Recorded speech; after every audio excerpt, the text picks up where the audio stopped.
বিসমিল্লাহির রহমানির রহিম। জাতীয় বিশ্ববিদ্যালয়ে অধ্যয়নরত অর্থনীতি সম্মান চতুর্থ বর্ষের সুপ্রিয় শিক্ষার্থীবৃন্দ এবং যারা দেখছেন, আপনাদের সবাইকে আন্তরিক শুভেচ্ছা জানাচ্ছি। আমি মোহাম্মদ হুমায়ুন কবির, সহযোগী অধ্যাপক, অর্থনীতি বিভাগ, সরকারি সিটি কলেজ, চট্টগ্রাম। করোনার এই মহাদুর্যোগকালীন সময়ে জাতীয় বিশ্ববিদ্যালয়ের যে অসাধারণ উদ্যোগ, অনলাইনে ক্লাস, এই প্রক্রিয়ার সাথে সংযুক্ত হতে পেরে আমি আনন্দিত। আমি আশা করছি সবাই আমরা স্বাস্থ্যবিধি মেনে চলছি এবং সবাইকে স্বাস্থ্যবিধি মেনে চলার উদাত্ত আহ্বান জানিয়ে ক্লাস শুরু করছি। আমার নির্ধারিত কোর্স আন্তর্জাতিক অর্থনীতি ভলিউম 2। এটার কোড নাম্বার হলো বিষয় কোড 224403। সুপ্রিয় শিক্ষার্থী বন্ধুরা, এটি আমার সপ্তম লেকচার। আজকের যে বিষয়টি সেটা হলো ডিভ্যালুয়েশন বা অবমূল্যায়ন। এটি আমাদের জাতীয় জীবনের অত্যন্ত গুরুত্বপূর্ণ একটি অধ্যায়। তো আমি শিক্ষার্থীদের প্রতি আমার একটি অনুরোধ থাকবে যে আমার ইতিমধ্যে যে 6টি ক্লাস আপলোড করা হয়েছে, প্লেলিস্ট থেকে ওই ক্লাসগুলো দেখে যদি এই ক্লাসে প্রবেশ করি তাহলে ধারাবাহিক আলোচনাটা বুঝতে সুবিধা হবে। তো যাই হোক, আমরা আমাদের মূল আলোচনায় চলে যাই। যথারীতি আমাদের যে বইগুলো আমরা ফলো করে থাকি প্রত্যেক ক্লাসেই এই স্লাইডটি থাকে, নির্ধারিত সিলেবাস দেওয়া আছে, যাদের প্রয়োজন তারা দেখে নেবে। এই স্লাইডে আমরা কিছু ছবি দেখাচ্ছি আমাদের সুপ্রিয় শিক্ষার্থীদের উদ্দেশ্যে। তারা এই ছবিগুলো দেখে আশা করি তোমরা আজকের যে বিষয়টি আমরা আলোচনা করব বলে বলেছি সেটার একটা অনুমান পাওয়া যাবে। এখানে টাকা এবং ডলারের একটি পাশাপাশি অবস্থান। এখানে একটা মুদ্রার স্তূপ অ্যারো দিয়ে দেখানো হচ্ছে, আস্তে আস্তে নিচের দিকে যাচ্ছে। পেছনে চায়নার প্রেসিডেন্টের ব্যাকগ্রাউন্ডে ছবি আছে। এখানেও ঠিক লেখাই আছে চায়নাজ currency devaluation and your manufacturing. দেখা যাচ্ছে তাদের যে 100 এককের যে মুদ্রা, সেটির যে মান সেটি ক্রমাগত নিচের দিকে নিম্নমুখী। আর টাকার সাথে ডলারের একটা বিষয় দেওয়া আছে যে ঢুকার সময় বেশ বড় আকারে ঢুকছে, কিন্তু বের হওয়ার সময় ছোট হয়ে বেরোচ্ছে। অর্থাৎ মানটা তার মান কমে যাচ্ছে। যে পরিমাণ মেশিনে প্রবেশ করছে, আসার সময় সেই পরিমাণ হয়ে বেরোতে পারছে না। তো এগুলো আসলে মুদ্রার যে ডিভ্যালুয়েশন বা অবমূল্যায়ন এ সংক্রান্ত প্রতীকী কতগুলো স্লাইড। আমরা আমাদের নির্ধারিত যে স্লাইডটি পড়ব আমরা সেটিকে আমরা পরের স্লাইডে যাচ্ছি। আমরা পরের স্লাইডে যাওয়ার জন্য এই জায়গা অবমূল্যায়ন বিষয়ে অনেক ভলিউম হিউজ একটা অধ্যায়, কিন্তু যে বিষয়গুলোর উপরে আমরা মূলত ফোকাস করব সেটি definition, causes and objectives of devaluation, effects of devaluation, different methods to consider effectiveness of devaluation, elasticity approach of devaluation, যেটাকে আমরা মার্শাল লার্নার শর্ত হিসাবে কন্ডিশন হিসাবে দেখি, এবং ডিভ্যালুয়েশন ভার্সেস ডেপ্রিসিয়েশন এবং ডেপ্রিসিয়েশন ভার্সেস অ্যাপ্রিসিয়েশন। এই বিষয়গুলোই আমাদের আজকের আলোচনার ফোকাসে থাকবে। আমরা এরপরে স্লাইডে যাচ্ছি। অবমূল্যায়ন বলতে কি বোঝায় বা অবমূল্যায়ন what does it mean, definition of devaluation. Devaluation হলো আসলে বৈদেশিক মুদ্রার বিপরীতে স্থানীয় মুদ্রার যে মান, সে মান কমানো। বৈদেশিক মুদ্রার বিপরীতে স্থানীয় মুদ্রার মান কমানোকে বলা হয় ডিভ্যালুয়েশন, অবমূল্যায়ন। আমরা এই শব্দটি আমাদের প্রায়োগিক জীবনে ব্যবহার করি। ধরো তোমরা কেউ যদি কোথাও বেড়াতে গিয়ে তুমি যে পরিমাণ তাদের কাছ থেকে আপ্যায়ন বা মনোযোগ আশা করেছিলে, সেই পরিমাণ মনোযোগ না পেলে আমরা নিজেরা বলি বা নিজেদেরকে বলি যে এখানে এসে আমি ঠিক আমার অবমূল্যায়ন হলো, আমি যথাযথ মূল্য পাইনি। অর্থাৎ যে পরিমাণ মূল্য আমি আশা করেছিলাম, অ্যাটেনশন, সেই পরিমাণ মূল্য না পেলে আমরা মনে করি যে আমরা অবমূল্যায়িত হয়েছি।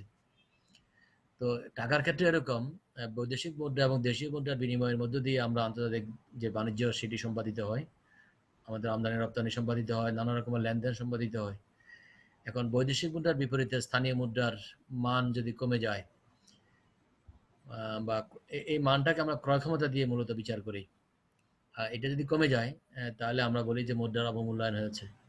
আর যদি বৈদেশিক মুদ্রার বিপরীতে স্থানীয় মুদ্রার মান যদি বেড়ে যায় তখন তাকে বলি আমরা অতি মূল্যায়ন হয়েছে, অ্যাপ্রিসিয়েশন হয়েছে।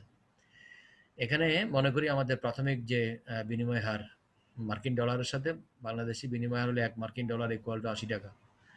চাহিদা যোগানের সাহায্যে পরবর্তীতে এটিকে আমরা যদি ই থেকে ইউয়ান বিন্দুতে নিয়ে যাই, তাহলে আগে ডলারের বিপরীতে টাকার বিনিময় হার ছিল 75, এখন হলো 80। অর্থাৎ আগে 75 টাকা দিয়ে আমরা $1 পেতাম, এখন 80 টাকা দিয়ে যদি $1 পাই, তাহলে ডলারের বিপরীতে বাংলাদেশি মুদ্রার অবমূল্যায়ন হয়েছে বা ডিভ্যালু হয়েছে, এটি আমরা বলতে পারি। এরপরে একটা বিষয়, দুটো শব্দের সাথে কাছাকাছি শব্দ, এগুলোর অ্যাকশনটা একই রকম, কিন্তু এগুলোর মধ্যে একটি সুনির্দিষ্ট পার্থক্য আছে, নিখুঁত পার্থক্য, সেটি একটু খুব কেয়ারফুলি মনে রাখবে। একটা হলো মুদ্রার এক্সটার্নাল ভ্যালু বা বহির্বিনিময় হার, আর একটা হলো ডিভ্যালুয়েশন। মানে এই দুইটি ইংরেজিতে কথাগুলো খুব বেশি বহুল ব্যবহৃত। এটা হলো ডিস্টিংশন বিটুইন এক্সচেঞ্জ ডেপ্রিসিয়েশন এবং ডিভ্যালুয়েশন। মানে ডেপ্রিসিয়েশন এবং ডিভ্যালুয়েশনের মধ্যে পার্থক্য কী? আসলে ডেপ্রিসিয়েশন হলো বিদেশি মুদ্রার বিপরীতে স্থানীয় মুদ্রার মান কমানো, ডিভ্যালুয়েশনও একই জিনিস। তাহলে পার্থক্যটা কোথায়? পার্থক্য আছে। পার্থক্য হলো এই যখন খোলা বাজারে, মুক্ত বাজারে সরকারের কোনো হস্তক্ষেপ ছাড়া বৈদেশিক মুদ্রার বাজারে যদি বৈদেশিক মুদ্রার চাহিদা এবং যোগানের ইন্টারাকশনে যদি মুদ্রার মান কমে যায়, তখন সেটার নাম হলো, সেটাকে আমরা বলি ডেপ্রিসিয়েশন। আর সরকারি কর্তৃপক্ষ, সরকার, বাংলাদেশ ব্যাংক বা মুদ্রা কর্তৃপক্ষ যদি সরকারিভাবে ঘোষণা করে যদি আমাদের মুদ্রার মানকে যদি কমিয়ে দেয়, সরকার সক্রিয়ভাবে ঘোষণা করে যদি বৈদেশিক মুদ্রার বিপরীতে স্থানীয় মুদ্রার মান হ্রাস করে, তখন তাকে বলা হয় ডিভ্যালুয়েশন। তাহলে বিষয়টি এক হলো, একটি হলো মুক্ত বাজার অর্থনীতিতে, ভাসমান বাজারে, ফ্লোটিং বাজারে যদি হার কমে যায়, সেটি হলো ডেপ্রিসিয়েশন। আর যদি সরকার যদি এটা নির্ধারণ করে, তখন তাকে বলা হয় ডিভ্যালুয়েশন। এই বিষয়টি একটু খেয়াল রাখার চেষ্টা করব। আমি একটি সহজ উদাহরণের সাহায্যে এই ডেপ্রিসিয়েশন এবং অ্যাপ্রিসিয়েশন, মুদ্রার অবমূল্যায়ন এবং অতিমূল্যায়ন, এই বিষয়টিকে তোমাদের সামনে তুলে ধরার চেষ্টা করছি। তোমরা যদি একটু মনোযোগ সহকারে বিষয়টি বোঝার চেষ্টা করো, তাহলে আমি আশা করি উপকৃত হবে। যেমন বিনিময় হার সংজ্ঞা আমরা জানি, এটি আমরা 3য় ক্লাসে পড়েছি, যে 1 একক বৈদেশিক মুদ্রা পাওয়ার জন্য যে পরিমাণ দেশীয় মুদ্রা ত্যাগ করতে হয়, তার অনুপাতকেই বিনিময় হার বলে। যেমন R1 ইকুয়াল টু টাকা ডিভাইডেড বাই ডলার, অথবা R2 এভাবে বলতে পারি ডলার ডিভাইড বাই টাকা। এই যে টাকা এবং ডলার বা ডলার এবং টাকার যে অনুপাত, সেটাই হলো R1 এবং R2 দুটাই বিনিময় হার। এগুলো রিসিপ্রোকাল। একটা টাকার বিনিময়ে বিপরীতে টাকা, ডলারের বিপরীতে টাকা, এরকম দুটি একই জিনিস। একটা আমরা আমাদের দেশের প্রেক্ষিতে বিবেচনা করব, আর একটা মার্কিন যুক্তরাষ্ট্র আমাদের প্রেক্ষিতে বিবেচনা করবে। একটা হোম কান্ট্রি বাংলাদেশ, আর একটা তো হোম কান্ট্রি আমেরিকা। একই ঘটনা দুই দুই দুই দুই জায়গাতে। আমাদের দিক থেকে যদি আমরা ডিভ্যালু করি, তাদের দিক থেকে তারা অ্যাপ্রিসিয়েট করবে। আমরা যদি অ্যাপ্রিসিয়েট করি, তারা ডেপ্রিসিয়েট করবে। এই একই বিষয়, দুটা দিক। তো যাই হোক, আমরা একটা উদাহরণের সাহায্যে আমি অবমূল্যায়ন এবং অতিমূল্যায়ন এই দুটাকে পাশাপাশি দুটো উদাহরণের সাহায্যে দেখিয়েছি। মনে করি টাকার সাথে ডলারের প্রাথমিক বিনিময় হার হলো $1 ইকুয়াল টু 80 টাকা। এরপরে যদি আমরা পরিবর্তিত বিনিময় হারে গিয়ে $1 পাওয়ার জন্য যদি আমরা 90 টাকা দিতে হয়, তখন আমরা বুঝবো যে ডলারের বিপরীতে টাকার মান কমেছে। টাকার মান যে কমেছে, সেটা আমি পরবর্তীতে তোমাদেরকে আরেকটি উদাহরণ দিয়ে বলবো। তাতে তুমি আরো আমাদের যে তৈরি পোশাকের দামের বিনিময় দিয়ে আমরা সেটাকে আরো সহজ করে উদাহরণটা দেবো। তাহলে দেখো, এবার আমরা বিনিময় হার হলো এরকম, ওই যে টাকা ডিভাইডেড বাই ডলার বা ডলার ডিভাইড বাই টাকা, আমরা এইভাবেই ব্যাপারটা বলতে সোজা হবে, সেটাই বলি। তাহলে দেখো, প্রথমে আমাদের কখন এই ডিভ্যালুটা হয়? যখন আমাদের বৈদেশিক মুদ্রার চাহিদা কমে যায়। আমরা জানি যে যে কোনো ক্ষেত্রে আমাদের একটা সাধারণ দ্রব্যের বাজারেও চাহিদা কমলে দাম কমে, আর চাহিদা বাড়লে দাম বাড়ে। বা যোগান কমে গেলে, যোগান বাড়লে দাম কমে যায়, আর যোগান কমে গেলে দাম বেড়ে যায়। ঠিক একই বিষয় মুদ্রার ক্ষেত্রে প্রযোজ্য। আমরা যদি বৈদেশিক মুদ্রার বাজারে এরকম চাহিদা এবং যোগানের মধ্যে যদি আমরা এই বিষয়টি, সংকট হলে দাম বাড়বে, আর অতিরিক্ত থাকলে দাম কমবে, বিষয়টা ঠিক সেরকমই। যেমন ধরো, এখানে প্রাথমিক চাহিদা হলো আমাদের D1, আর যোগান হলো S1 বৈদেশিক মুদ্রার। এখানে উপরে হলো লম্ব অক্ষে বিনিময় হার, আর ভূমি অক্ষে হলো বৈদেশিক মুদ্রার পরিমাণ। প্রাথমিক ভারসাম্য হলো E0 বিন্দুতে, এবং তখন বিনিময় হার হলো যে প্রাথমিক বিনিময় হার, 1 টাকার বিনিময়ে 80 টাকা হলে, $1 বিনিময়ে 80 টাকা হলে, তখন এটা বিনিময় হার হলো 1/80। তাহলে 1/80 অবস্থায় মনে করি আমাদের বৈদেশিক মুদ্রার লেনদেন হতো 50 একক। এরপরে যদি আমাদের বৈদেশিক মুদ্রার চাহিদা কমে যায়, চাহিদা কমে গেলে চাহিদা টাকা বাম দিকে আসবে, বাম দিকে আসলে আমাদের নতুন ভারসাম্য বিন্দু হলো ইউ ওয়ান। এই যে যেখানে লেজার পয়েন্ট আছে ইউ ওয়ান, এখানে ইউ ওয়ানটা দেওয়া হয়নি, ইউ ওয়ানে। তখন দেখা যাচ্ছে আমাদের এখানে যদি ভারসাম্য হয়, তাহলে আমাদের বিনিময় হারটা হলো 1/90। 1/80টা বড়, শূন্য থেকে 1/80 বড়, আর 1/90 তার চেয়ে ছোট। তার মানে আমাদের বিনিময় হারটা কমে গেছে। বিনিময় চাহিদা কমার কারণে বিনিময় হারটা কমে গেছে, আর পরিমাণও কমে গেছে। আর অন্যদিকে যদি যোগান বেড়ে যায়, মানে আমাদের প্রাথমিক ভারসাম্য ইজুরিতে যোগান বাড়ি গেলে যোগান রেখা ডান দিকে শিফট হলো, ডান দিকে শিফট হলে আমাদের এই যে প্রথমে 1/80 থেকে 1/90 কমে গেল, এবং সেক্ষেত্রে পরিমাণটা বেড়ে গেল। আর অন্যদিকে যদি অ্যাপ্রিসিয়েট করে, অ্যাপ্রিসিয়েট হলে আমাদের যদি অতি মূল্যায়ন হয়, কেমন উদাহরণ দেখো, প্রাথমিক বিনিময় হার হলো $1 জন্য 80 টাকা। যদি এরপরে যদি $1 পেতে যদি বাংলাদেশ 70 টাকা দিয়ে পাওয়া যায়, তাহলে আমরা বলবো যে আমাদের বৈদেশিক মুদ্রার মার্কিন ডলারের বিপরীতে টাকার মানটা বেড়েছে, টাকার ক্রয় ক্ষমতা বেড়েছে। আগে যে ডলার পাওয়ার জন্য আমাদেরকে 80 টাকা দিতে হতো, এখন সেই একই ডলার পাওয়ার জন্য আমাদেরকে 70 টাকা দিতে হয়। তাহলে দেখো এবার আমাদের প্রাথমিক বিনিময় হার এটা কখন হয়, যখন বৈদেশিক মুদ্রার চাহিদা যদি বেড়ে যায়। বৈদেশিক মুদ্রার চাহিদা বাড়লে দামও বাড়বে, এটা মনে রাখতে হবে। আগের মতো চাহিদা কমলে দাম কমলো, চাহিদা বাড়লে তার হারও বেড়ে যাবে, বিনিময় হারটা বেড়ে যাবে। এক্ষেত্রে দেখা যাচ্ছে এরকম আমাদের প্রাথমিক যে ভারসাম্য ইজিরো বিন্দুতে যোগান স্থির থেকে যদি চাহিদা বেড়ে যায়, চাহিদা রেখা ডান দিকে, নতুন ভারসাম্য ইউ ওয়ান, এবং আমাদের ভারসাম্য আমাদের বিনিময় হারটা 1/80 থেকে 1/70। আমরা জানি 1/80টা ছোট, আর 1/70টা তার চেয়ে বড়, সেজন্য এটা উপরে। আর এখানে পরিমাণটা 40 থেকে 50-এ চলে আসলো। অনুরূপভাবে যোগান হ্রাস পেলে, অনুরূপভাবে আমাদের যদি বৈদেশিক মুদ্রার যোগান হ্রাস পায়, সংকট হবে, সংকট হলে বিনিময় হার 1/80 থেকে বেড়ে 1/70 হবে। তাহলে এই হলো আমাদের অ্যাপ্রিসিয়েশন এবং ডেপ্রিসিয়েশনের মধ্যে পার্থক্য। তোমরা আশা করি বিষয়টা বুঝতে পেরেছো। এবং এখানে কি হয়, আমরা আমরা জানি এরকম যে যদি আমাদের টাকার মান হ্রাস পায়, টাকার মান হ্রাস পেলে, আমরা এর আগের ক্লাসগুলোতে এগুলো বিস্তারিত বলেছি, টাকার মান হ্রাস পেলে আমাদের বাংলাদেশের রপ্তানি, আমাদের দ্রব্য বিদেশিদের কাছে সস্তা হয়ে যাবে, সস্তা হয়ে গেলে তারা বেশি কিনবে, আমদানিটা ব্যয়বহুল হবে, সেটা কমে যাবে, মূলধনের আন্তঃপ্রবাহটা বেড়ে যাবে। আর বিদেশ, যারা বাংলাদেশিদের বিদেশ ভ্রমণটা অধিক ব্যয়বহুল হয়ে যাবে, পর্যটকদের বাংলাদেশ ভ্রমণটা উৎসাহিত হবে যদি টাকার মান কমে যায়। আমরা ডেপ্রিসিয়েট করি, তাহলে বিদেশিরা খুব উৎসাহ সহকারে, কারণ $1 আগে পাইতো 80 টাকা, এখন পাবে 90 টাকা, 10 টাকা করে বেড়ে যাবে, তার খরচ করতে পারবে বেশি করে। আর অন্যদিকে আমরা যদি বিদেশ যাই, তাহলে আমাদেরকে বেশি টাকা দিয়ে ডলার কিনতে হবে, সেই জন্য আমাদের জন্য বিদেশ ভ্রমণটা হয়ে যাবে ব্যয়বহুল। অনুরূপভাবে যদি মুদ্রা মান যদি অ্যাপ্রিসিয়েট করি, জাস্ট আগেরগুলোর বিপরীত ঘটনা ঘটবে। আমরা পরবর্তী ক্লাসে ইস্যুর জন্য আমরা দ্রুত চলে যাচ্ছি। এরপরে দেখো আমাদের অবমূল্যায়নের কারণগুলো, আমরা কি কারণে অবমূল্যায়ন করি। অবমূল্যায়নের কারণগুলোর মধ্যে একটা কারণ হলো রপ্তানি বৃদ্ধি। এটা খুব গুরুত্বপূর্ণ। আমি একটা উদাহরণ দিয়ে খুব সহজে এটা তোমাদেরকে বলার চেষ্টা করি। দেখো, অবমূল্যায়ন হলে, আমি আগের স্লাইডে বলেছি যে অবমূল্যায়ন হলে রপ্তানিটা বেড়ে যাবে আর আমদানিটা সীমিত হয়ে যাবে। কেন আমদানি রপ্তানি সীমিত হবে সেটা উদাহরণটা দেখো। মনে করি একটা শার্টের দাম বাংলাদেশে 560 টাকা, প্রাথমিক বাংলাদেশ 60 টাকায় একটা শার্টের দাম নির্ধারণ হলো, এবং ওই সময় আমাদের ইউএস ডলারের সাথে বাংলাদেশি টাকার বিনিময় হার ছিল $1 ইকুয়াল টু 70 টাকা। তাহলে $1 ইকুয়াল টু 70 টাকা যদি বিনিময় হার হয়, তাহলে 560 টাকার এই বাংলাদেশি শার্টটা কিনতে একজন আমেরিকান ক্রেতার লাগবে $8। দেখো, 560 বাংলাদেশি টাকা ডিভাইড বাই $1 হলো 70 টাকা। তাহলে সেই ক্ষেত্রে তার লাগবে কত? $8।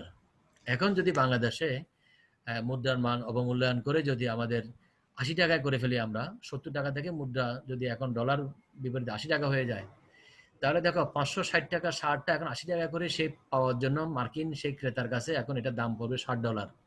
মানে যেই শার্টটা আগে সে পাত, আগের বিনিময় হারে সে পেত $8 দিয়ে, সেটা এখন পাইতে তার লাগবে মাত্র $60। তাহলে বিদেশিদের কাছে আমাদের যে লোকাল পণ্য সেটি সস্তা হয়ে যাবে। সস্তা হওয়ার কারণে সে আগের চেয়ে অনেক বেশি পরিমাণ কেনার চেষ্টা করবে। এটা হলো রপ্তানি বৃদ্ধি। উল্টা দিকে আমাদের টাকার আমদানিটা কমে যাবে, কারণ আগে আমি যদি মার্কিন যুক্তরাষ্ট্র থেকে যদি আমি তেল কিনি, আগে যে তেল কিনতে আমার লাগবে 70 টাকা, সেই একই পরিমাণ তেল কিনতে আমাদেরকে এখন লাগবে 80 টাকা। তার মানে প্রতি $1 বিপরীতে আমার লোকাল খরচ বেড়ে যাবে 10 টাকা করে। তাহলে আমার আভ্যন্তরীণ ব্যয় যদি বেড়ে যায়, তাহলে আমার বাজারে দাম বেড়ে যাবে।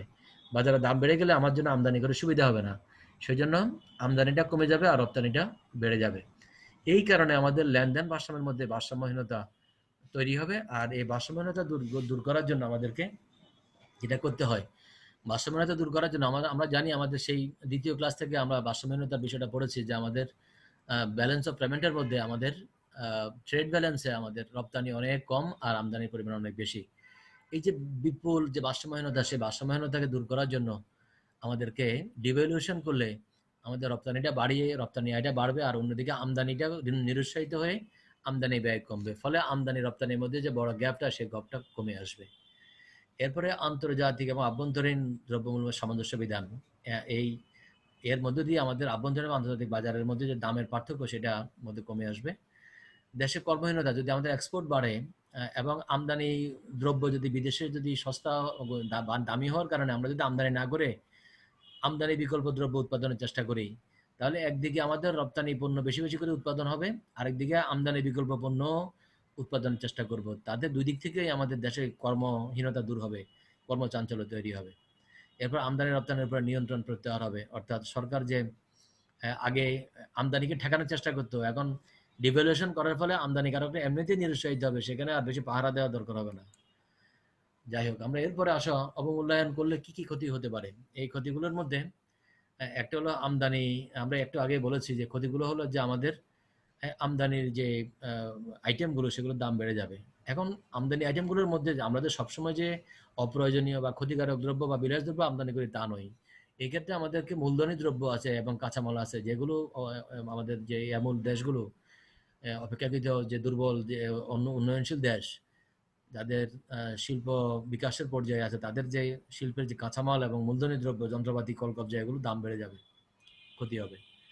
তারপরে আভ্যন্তরীণ মুদ্রায় আমাদের বৈদেশিক ঋণের বোঝা, আমরা যে বিদেশ থেকে ঋণ করেছি, যত আমরা ডিভ্যালুয়েশন করব, আমাদের লোকাল কারেন্সিতে ঋণের বোঝাটা অনেক বেড়ে যাবে। মূল্যস্ফীতি সৃষ্টি এবং সমন্বয় ব্যয়ের মধ্যে ঊর্ধ্বগতি হবে।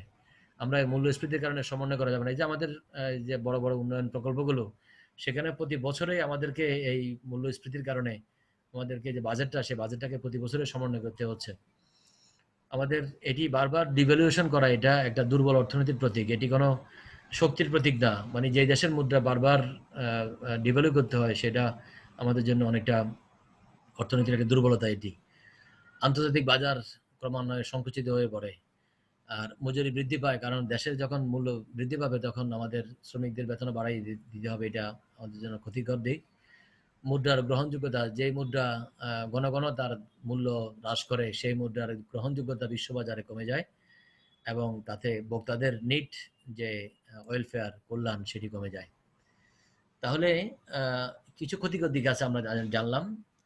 তাহলে আবার উপকারের দিকেও আছে, সেটাও জানলাম, যে আমরা একদিকে আমাদের রপ্তানি বাড়ে, আমদানিটা ঠেকাতে পারি, তাতে আমাদের ভারসাম্যহীনতার যে বিষয়টা, সেটাকে রোধ করতে পারি। তাহলে সেদিকে একটা উপকার আছে, আর এদিকে একটা অনেকগুলো ঝুঁকিও আছে।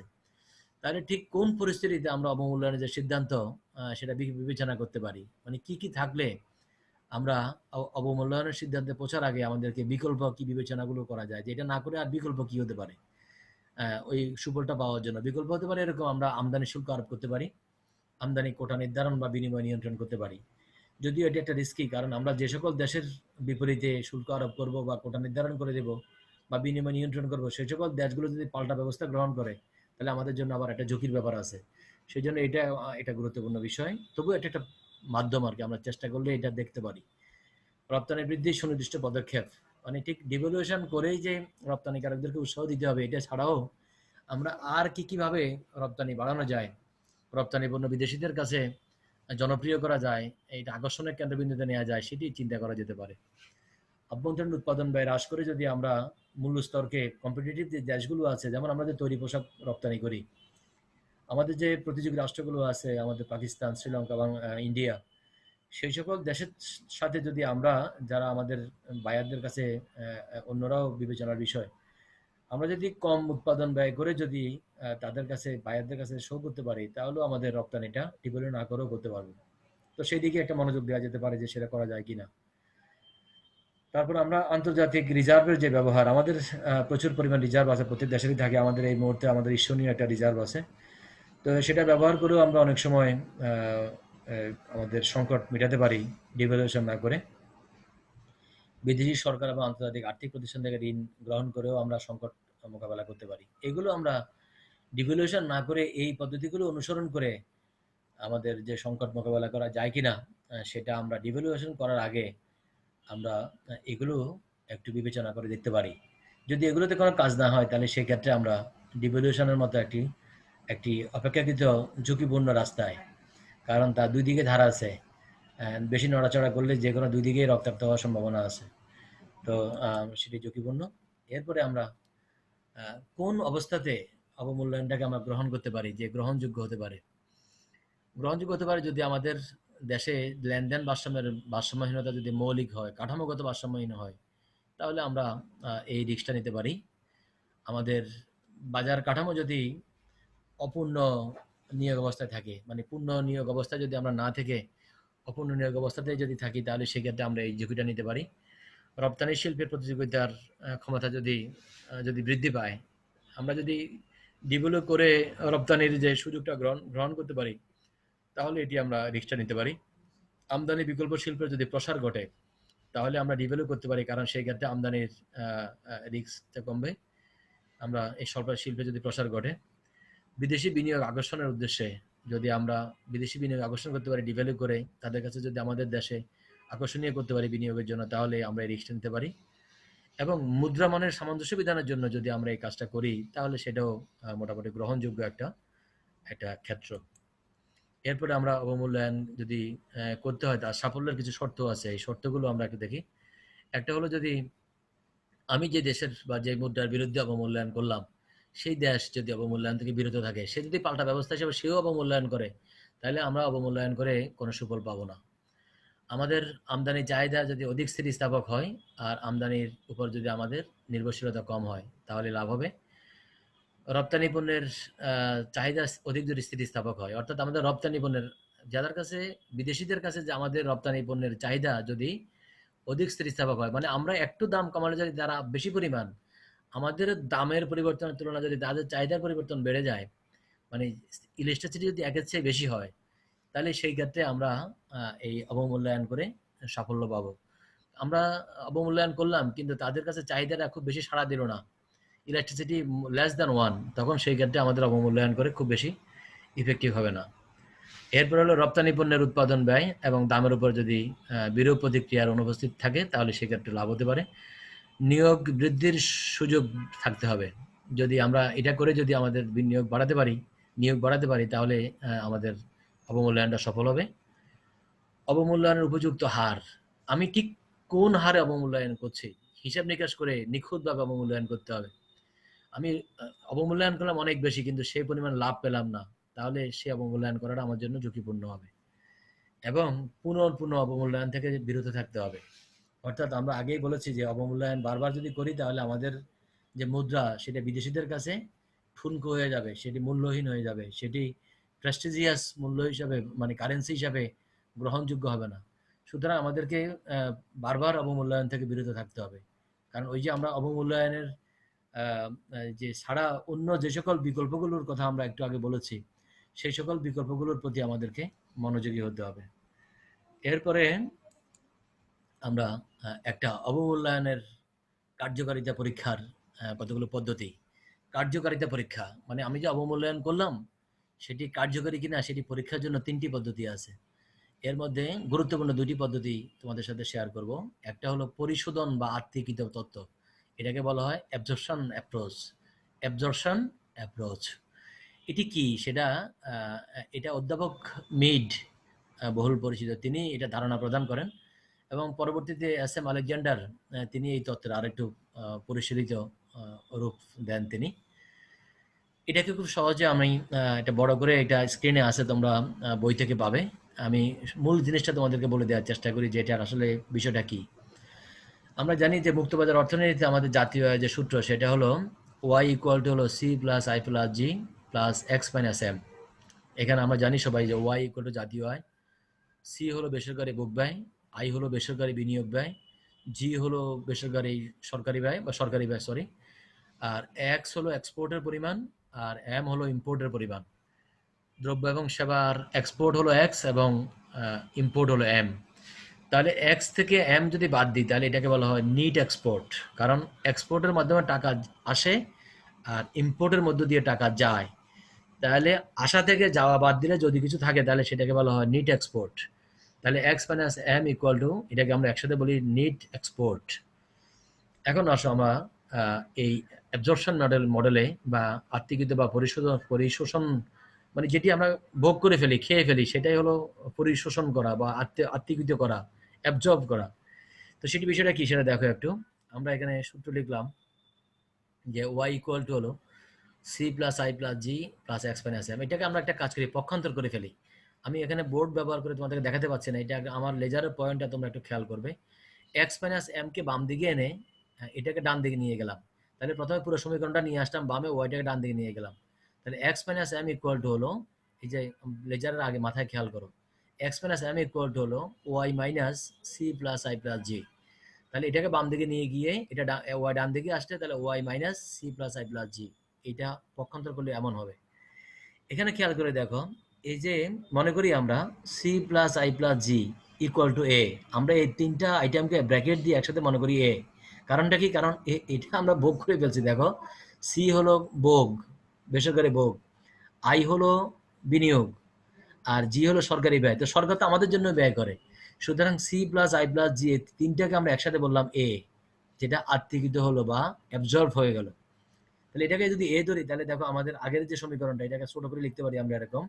এখানে লিখছিলাম এরকম, X minus M equal to হলো ওয়াই মাইনাস ব্র্যাকেটের মধ্যে হলো C plus I plus G. এখানে এটাকে ছোট করে ফেললাম, X minus M equal to হলো ওয়াই মাইনাস এ। আমাদের এটা জিনিসটা ছোট হয়ে গেল। তাহলে নিট এক্সপোর্ট ইকুয়াল টু হলো ওয়াই মাইনাস জাতীয় আয় মাইনাস অ্যাবজর্পশন। মানে জাতীয় আয় থেকে আমরা কি অ্যাবজর্ব করলাম সেটা যদি বাদ দিই, যেটা থাকবে সেটা হলো আমাদের নিট এক্সপোর্ট। এখন দেখো মিডের মতে এবং পরবর্তীতে আমাদের আলেকজান্ডারের মতে, আমাদের এই x y minus a equal to যদি জিরো হয়, ওয়াই মাইনাস এ, এই যে ডান দিকে দেখো ওয়াই মাইনাস এ, এটা ইকুয়াল টু যদি জিরো হয়, তাহলে বাণিজ্য ভারসাম্য স্থিতিশীল অবস্থায় থাকবে। বাণিজ্য ভারসাম্য স্থিতিশীল থাকবে কখন? যখন y minus a equal to zero. তোমরা দেখতে পাচ্ছ এরকম y minus a equal to zero হওয়া মানে হলো x minus M equal to zero. তার মানে এক্স মাইনাস এম জিরো মানে হলো এক্সপোর্ট আর ইম্পোর্ট পরস্পর সমান। এই এক্সপোর্ট ইম্পোর্ট যখন পরস্পর সমান হয়, তখনই আমাদের বাণিজ্য ভারসাম্যটা স্থিতিশীল অবস্থায় থাকে। আর এরপরে দেখো, এক্স মাইনাস এ যদি ইজ গ্রেটার দেন জিরো হয়, মানে পজিটিভ হয়, একথার মানে হলো জাতীয় আয়টা কিছু রয়ে গেছে এখনো। ওয়াই থেকে এ বাদ দেওয়ার পরে যদি কিছু থেকে যায়, পজিটিভ কিছু থাকে, ইজ গ্রেটার দেন জিরো হয়, তাহলে আমাদের বাণিজ্য ভারসাম্যের স্থিতি, যে ভারসাম্যে আমরা থাকবো উদ্বৃত্ত অবস্থায়, উদ্বৃত্ত। তার মানে নিট এক্সপোর্ট তখন পজিটিভ। আর ওয়াই মাইনাস এ যদি নেগেটিভ হয়, তাহলে বুঝতে হবে আমাদের নিট এক্সপোর্টটা হলো নেগেটিভ। আর নিট এক্সপোর্ট নেগেটিভ হওয়ার মানে হলো বাণিজ্য ভারসাম্যের মধ্যে আমরা ঘাটতি অবস্থায়। তাহলে আমরা এই ওয়াই মাইনাস এ এর মানটা, ওয়াই মাইনাস এর মানটা কি জিরো নাকি পজিটিভ নাকি নেগেটিভ, এখান থেকে আমরা বাণিজ্য ভারসাম্যের মধ্যে আমরা কি স্থিতিশীল অবস্থায় আছি নাকি ঘাটতি অবস্থায় আছি নাকি উদ্বৃত্ত অবস্থায় আছে, সেই বিষয়টি আমরা দেখতে পারি। এটাকে বলা হয় মুদ্রার অবমূল্যায়নের পরীক্ষা, কার্যকারিতা পরীক্ষার অ্যাবজর্পশন পদ্ধতি। এরপরে আসো আমরা যেটা পড়বো সেটা হলো মার্শাল লার্নারের, এটা হলো ইলাস্টিসিটি পদ্ধতি। সেই পদ্ধতির মূল কথাগুলো আমি, এটা তোমরা বইতে আরো বিস্তারিত পাবে, আমি জাস্ট মূল কথাগুলো চিত্রের সাহায্যে তোমাদেরকে এখানে দেখানোর চেষ্টা করব। একটা হলো দেখো এরকম, আমরা জানি যে ইএক্স এটা হলো ইলাস্টিসিটি অফ এক্সপোর্টিং গুডস, আর ইএম ইকুয়াল টু হলো ইলাস্টিসিটি অফ ইম্পোর্টিং গুডস। এর মধ্যে মার্শাল লার্নার যে শর্তটা, তার মতে elasticity of export plus elasticity of import is greater than যদি ওয়ান হয়, তাহলে অবমূল্যায়নের মাধ্যমে লেনদেন ভারসাম্যের উন্নতি ঘটানো সম্ভব। তাহলে এই শর্তের মূল কথাটা হলো এরকম, e x plus e m is greater than one হতে হবে। রপ্তানি পণ্যের ইলাস্টিসিটি এবং আমদানি পণ্যের ইলাস্টিসিটির যোগফল যদি একের চেয়ে বেশি হয়, তাহলে আমরা অবমূল্যায়নের মধ্য দিয়ে লেনদেন ভারসাম্যের মধ্যে আমরা উন্নতি করতে পারবো। এইটাকে আমরা একটু একটু ডিটেল আরো ভেঙে বলতে পারি এরকম, কারণ আমদানি এবং রপ্তানি উভয় পণ্যের মধ্যে একটা জিরো আর একটা একের চেয়ে বেশি, ইম্পোর্ট জিরো এক্সপোর্ট একের চেয়ে বেশি, অথবা export zero import zero export বেশি, অথবা ইম্পোর্ট এক্সপোর্ট দুইটাই শূন্যের চেয়ে বেশি কিন্তু একের চেয়ে কম, কিন্তু দুইটা যোগ করলে আবার একের চেয়ে যদি বেশি হয়, তাহলে সেক্ষেত্রেও কিন্তু আমাদের অবমূল্যায়ন করে আমরা লাভ করতে পারবো। মানে সেক্ষেত্রে আমাদের ভারসাম্যটা পজিটিভ থাকবে। যেমন দেখো আমরা তিনটি আলাদা করে বললাম। প্রথমে বলছি যে দুইটা যোগফল একের চেয়ে বেশি। এখন আলাদা আলাদা করে বলি যে আমাদের এক্সপোর্টের যে ইলাস্টিসিটি সেটা হলো জিরো, মানে সেটা কোনো পরিবর্তন হয়নি, কিন্তু ইম্পোর্টেরটা একের চেয়ে বেশি। তখন আমরা দুইটা যোগ করলে একের চেয়ে বেশি হবে, কারণ একটা জিরো আর একটা একের চেয়ে বেশি, আলটিমেটলি একের চেয়ে বেশি। তাহলে মার্শাল আর্ডারের শর্ত মোতাবেক অবমূল্যায়ন কার্যকরী হবে।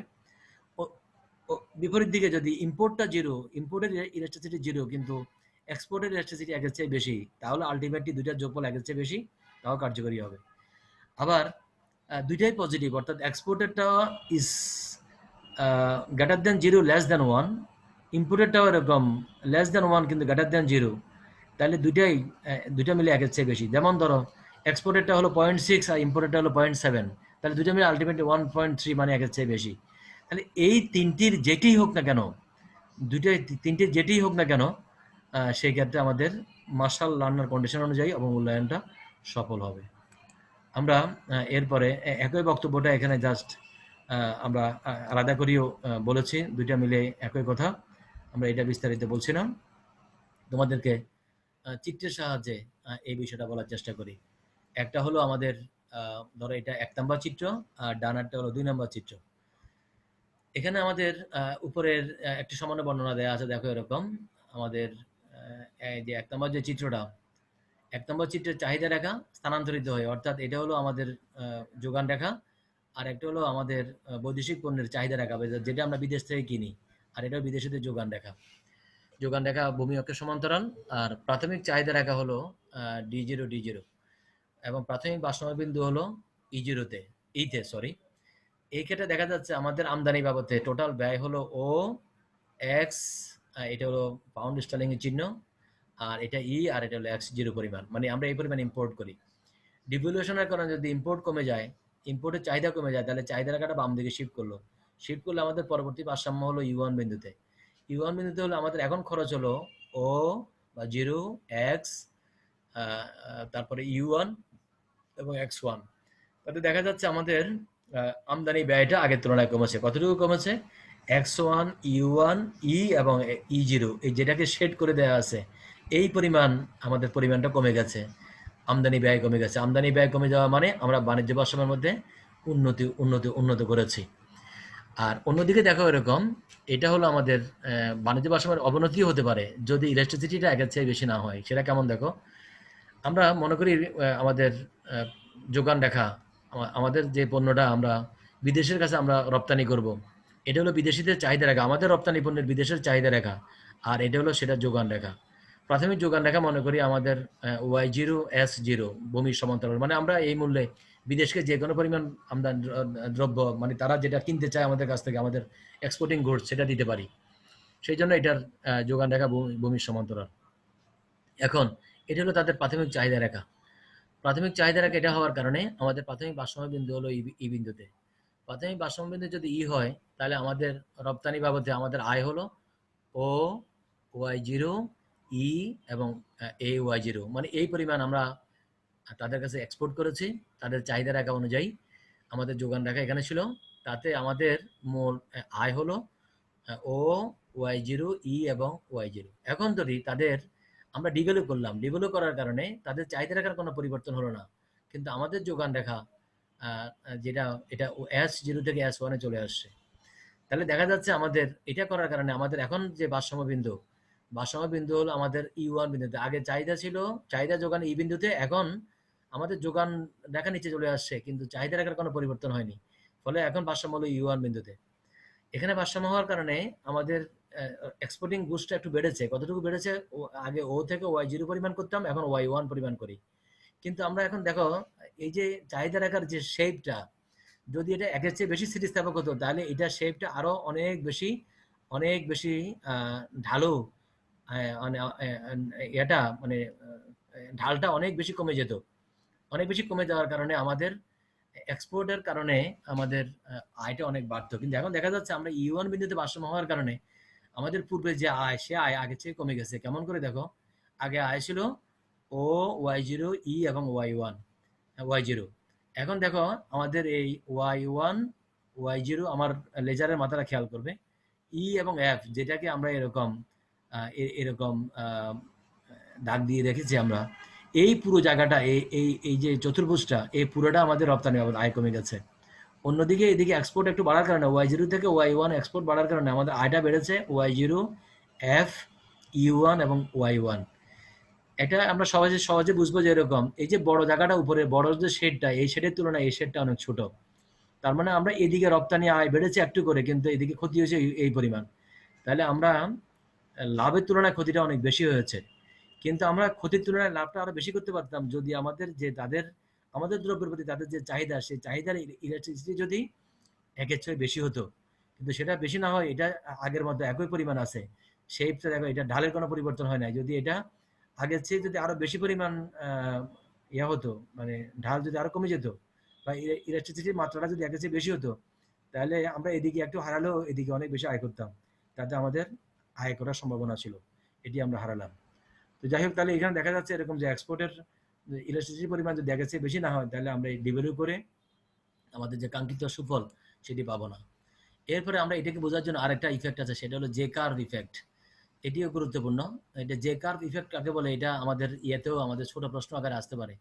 আমি তোমাদেরকে এটি মানে অবমূল্যায়ন করলে এটি মার্শাল লার্নারের যে কন্ডিশনটা, এটা ইফেক্টিভ কিনা, এটা অনেক রকমের যে আমাদের যে পরীক্ষা নিরীক্ষা, এই পরীক্ষা নিরীক্ষার মধ্যে একটা পরীক্ষা হলো এরকম জে কার্ভ ইফেক্ট, আরেকটা পরীক্ষা এটাকে বলা হয় টাইম ল্যাগ বা time path of trade flows. এই ট্রেডের যে ফ্লোটা, সেই ফ্লোর একটা টাইম পাথ, সময়ের পরিবর্তনের সাথে সাথে ট্রেড ফ্লোটা কেমন পরিবর্তন হয় সেটাকে আমরা যে কার্ভ দিয়ে আমরা চিহ্নিত করি। এটার মূল কথাটা হলো এরকম যে দেখো, এই এখানে যে লম্ব অক্ষের মধ্যে বাণিজ্যের স্থিতি, শূন্যের উপরে পজিটিভ আর নিচে হলো নেগেটিভ। আর ভূমি অক্ষে হলো সময়কে মূল্যায়ন, সময়কে পরিমাপ করা হয়েছে, টি সময় পরিমাপ। এখানে দেখো প্রথমে T0, তারপরে T1, এরপর T1 এর পরবর্তী সময়। এখানে দেখা যাচ্ছে এরকম ডিভ্যালু করার কারণে T0 থেকে শুরু হয়ে প্রথমে আমাদের যে সময় পথটা সেটা নিম্নমুখী। তার মানে প্রথম দিকে আমরা ডিভ্যালু করার কারণে আমাদের বাণিজ্য ভারসাম্যের মধ্যে ক্ষতি হয়েছে। কিন্তু সময়ের পরিক্রমায় একটা সময় দীর্ঘমেয়াদে আমাদের ডিভ্যালু করার কারণে আমাদের বাণিজ্য ভারসাম্যের মধ্যে আমরা অনুকূল অবস্থার মধ্যে গিয়েছি। তাহলে প্রথম দিকে ক্ষতি হয়, কিন্তু সময়ের পরিবর্তনের সাথে সাথে আমরা আস্তে আস্তে অ্যাডজাস্ট করে ডিভ্যালু থেকে আমাদের লাভ হয়। এই জন্য জে এর মতো একটা কার্ভ, একটা রূপ লাভ করে, যে নিচের দিক থেকে যেরকম সেরকম জে এর মতো একটা শেপ চলে আসে। এই জন্য এটাকে বলা হয় জে কার্ভ ইফেক্ট। এখন তোমরা বলতে পারো স্যার এটা বুঝাই বলেন জিনিসটা, এটা বিষয়টা কেমন, বা প্রথম দিকে কেন ডিভ্যালু করে প্রথম দিকে কেন ক্ষতি হয়, পরে কেন লাভ হয়। এটা হলো, আমরা যদি হঠাৎ করে ডিভ্যালু করি, তাহলে আমাদের যে অর্ডারগুলো আমরা ইতিমধ্যে আমরা দিয়ে ফেলেছি আগে, বা যেগুলোর যে সকল আমদানির অর্ডার আমরা ইতিমধ্যে প্রসেস হয়ে গেছে, কি এমন সময় হঠাৎ করে যদি ডিভ্যালু হয়, তাহলে যেগুলো ফাইভ লাইনে আছে যে আমদানিগুলো, সেগুলোর মূল্য বেড়ে যাবে। মূল্য বেড়ে যাওয়ার কারণে আমরা সাময়িকভাবে ক্ষতিগ্রস্ত হব। সাময়িকভাবে ক্ষতিগ্রস্ত হলে আমাদের এই ব্যালেন্সটা, আমাদের যে লেনদেনের ব্যালেন্সটা, সেটা নেগেটিভ হয়ে যাবে। কিন্তু ওই চালানটা শেষ হওয়ার পরে, বা ওই ফাইভ লাইনে যে আমদানিগুলো ছিল সেগুলো সময় অতিক্রান্ত হওয়ার কারণে আমরা পরবর্তী সময়ে আমাদের রপ্তানিটা বেড়ে যাবে, এবং আমদানিটা তখন আমরা আর বুঝে শুনে করবো, বেশি আমদানি করব না। ফলে দীর্ঘমেয়াদে গিয়ে আমরা এই ইফেক্টটা আমাদের জন্য পজিটিভ হবে। এই জন্য এটা যেহেতু যে শেপ ধারণ করে, সেই জন্য এটাকে বলা হয় যে কার্ভ ইফেক্ট। আশা করি বিষয়টা বুঝতে পেরেছো। আমরা এরপরে এই আলোচনাটা এবং শেষ করব। আমাদের নির্ধারিত সময়ের মধ্যে আমরা যে কয়টি বিষয়কে আমরা আলোকপাত করতে পারলাম, আমি মূল বিষয়গুলো তোমাদের সামনে তুলে ধরার চেষ্টা করেছি। যে ডিভ্যালুয়েশনটা কি, ডিভ্যালুয়েশনটা ডেপ্রিসিয়েশন এবং অ্যাপ্রিসিয়েশনের মধ্যে পার্থক্য কি, তারপরে সেটার ইফেক্টটা কি হয় মুদ্রা মানের মধ্যে, তারপরে আমরা কখন ডিভ্যালুয়েশনটা সহ্য করতে পারি, ডিভ্যালুয়েশনটা কারণে আমাদের কি কি উপকার হতে পারে এবং কি কি ক্ষতি হতে পারে, সেগুলো আমরা বিস্তারিত আলোচনা করেছি। এরপরে আমরা ডিভ্যালুয়েশন করলে যে ইফেক্টিভ হচ্ছে কিনা সেটি যাচাই করার জন্য যে মাধ্যমগুলো আছে, পরীক্ষাগুলো, সেগুলো আলাপ করেছি। মার্শাল লার্নার কন্ডিশনটি আলাপ করেছে। আশা করি তোমরা এই বিষয়গুলো জানলে ডিভ্যালুয়েশন সংক্রান্ত আমাদের বাস্তব জীবনেও তোমরা অনেক যে বিষয়গুলোর সাথে তোমাদের আলোচনা পর্যালোচনাগুলো তোমরা শুনবে, তাতে ডিভ্যালুয়েশনের কারণে আমাদের অর্থনীতির যে ভালো মন্দ, বা তোমার নির্দিষ্ট যে মতামত দেওয়ার যদি কোনো বিষয় থাকে, তাহলে আশা করি তোমরা সেই মতামতে অংশগ্রহণ করতে পারবে। তো আমরা তোমাদেরকে আন্তরিক ধন্যবাদ জানাচ্ছি এই ক্লাসে অংশগ্রহণ করার জন্য। আমরা আগামী ক্লাসে আরেকটি গুরুত্বপূর্ণ অধ্যায় নিয়ে আলোচনা করব, সেটি হলো চ্যাপ্টার 5। সেখানে ইন্টারন্যাশনাল ফিনান্সিয়াল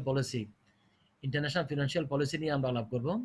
আমি আশা করব তোমরা সেই ক্লাসে অংশগ্রহণ করবে, এবং এই বিষয়গুলো যেগুলো পড়লাম সেগুলো মূলত আমরা মনোতোষ চক্রবর্তীর বই, একরামুল হকের বই, আমরা কিন্ডেল বার্জারের বই, এই বইগুলোতে তোমরা মূলত এই বিষয়গুলো পাবে।